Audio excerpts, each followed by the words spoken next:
যোৱাকালি ভাৰতীয় সেনাবাহিনী এয়াৰফ'ৰ্চ তেওঁলোকে পাকিস্তানৰ 9টা সন্ত্ৰাসবাদী ট্ৰেইনিং কেম্প বা লঞ্চিং পেড বুলি যাক কোৱা হয় তাতে মাজনিশা আক্ৰমণ কৰে আৰু আজি আমি সকলোৱে গম পাইছোঁ যে এই আক্ৰমণত সন্ত্ৰাসবাদীৰ ঘাটিসমূহ সম্পূৰ্ণভাৱে নষ্ট কৰা হৈছে আৰু বহু সন্ত্ৰাসবাদী নিহত আৰু আহত হৈছে। আমি ভাৰতীয় সেনাবাহিনী, ভাৰতীয় বায়ু সেনা আৰু ভাৰতীয় নৌ সেনাক অভিনন্দন জনাইছোঁ। অহা দিনকেইটা প্ৰত্যাহ্বানমূলক হ'ব। সমগ্ৰ ভাৰতবাসী, প্ৰধানমন্ত্ৰী মোদী ডাঙৰীয়া আৰু আমাৰ সেনাৰ জোৱানসকল, বিষয়াসকলৰ লগত আমি থিয় হৈ থাকিম যাতে ভাৰতে আহিবলগীয়া সকলো ধৰণৰ প্ৰত্যাহ্বানৰ মোকাবিলা একেলগে এক ৰাষ্ট্ৰ হিচাপে আমি যাতে কৰিব পাৰোঁ।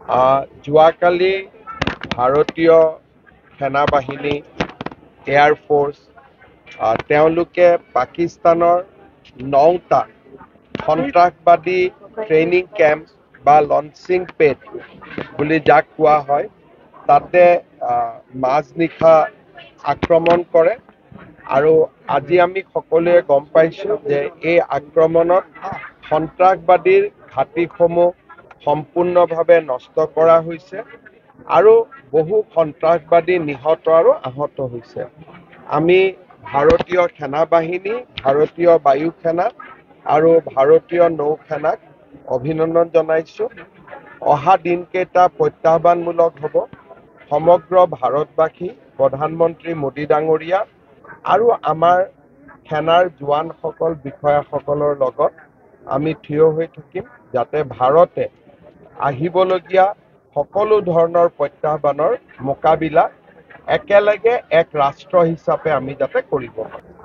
যোৱাকালি ভাৰতীয় সেনাবাহিনী এয়াৰফ'ৰ্চ তেওঁলোকে পাকিস্তানৰ 9টা সন্ত্ৰাসবাদী ট্ৰেইনিং কেম্প বা লঞ্চিং পেড বুলি যাক কোৱা হয় তাতে মাজনিশা আক্ৰমণ কৰে আৰু আজি আমি সকলোৱে গম পাইছোঁ যে এই আক্ৰমণত সন্ত্ৰাসবাদীৰ ঘাটিসমূহ সম্পূৰ্ণভাৱে নষ্ট কৰা হৈছে আৰু বহু সন্ত্ৰাসবাদী নিহত আৰু আহত হৈছে।